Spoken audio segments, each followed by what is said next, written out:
างเสี่ยงสังคมในปัจจุบันนี้ก็คือในโลกออนไลน์ได้มีการเผยแพร่ข้อมูลที่ว่าเนาะทางด้านตม.ก็คือด้านบางเตาทรงเม็ดกับเรานี่มีการเก็บเงินค่าผู้ที่จะมาช่วยเหลือผู้ประสบภัยนี่นะเนาะหรือว่ากู้ภัยต่างๆนี่50,000 กีบนี่มันเป็นอะไรให้ท่านชี้แจงละเอียดตื่นเนาะตัวนี้ก็ถือว่าพวกเขาบริเก็บอันต้องละเอียดแต่แท้นี่เนาะถือว่าการเก็บเงินที่มีหางเสียงนะเพราะว่าส่วงที่ว่าเกิดเหตุทมิตอยู่แกงอัตปือ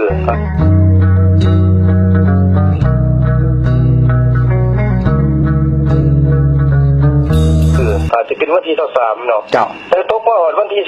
24นี่ก็ประมาณตอนแรกของวันที่24นี่ก็มีการแจ้งการของทานเจ้าแข็งแล้วก็มีขอตกลงให้แต่งตั้งคณะกรรมการก็ถือว่าทางเมืองภาษีเขาจะเอาบริเก็บเลยครับเนาะ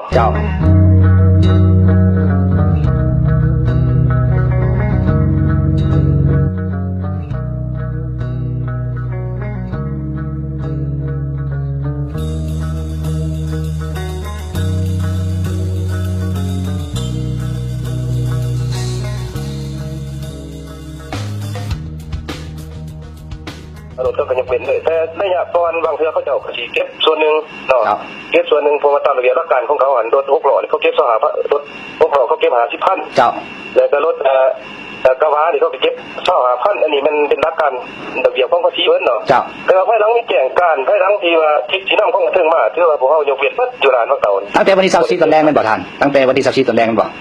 ตั้งแต่วันที่24ตอนแรกมาเลยครับก็บริเก็บเลยเนาะ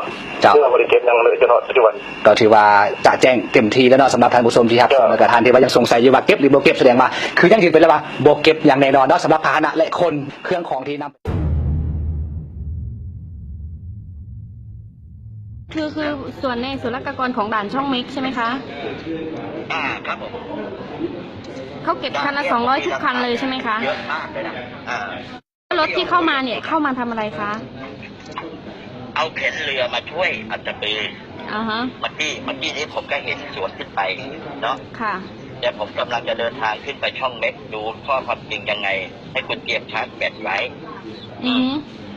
บางจะกระแสเพราะว่าผมก็โดนเรื่องภาษีนำเข้า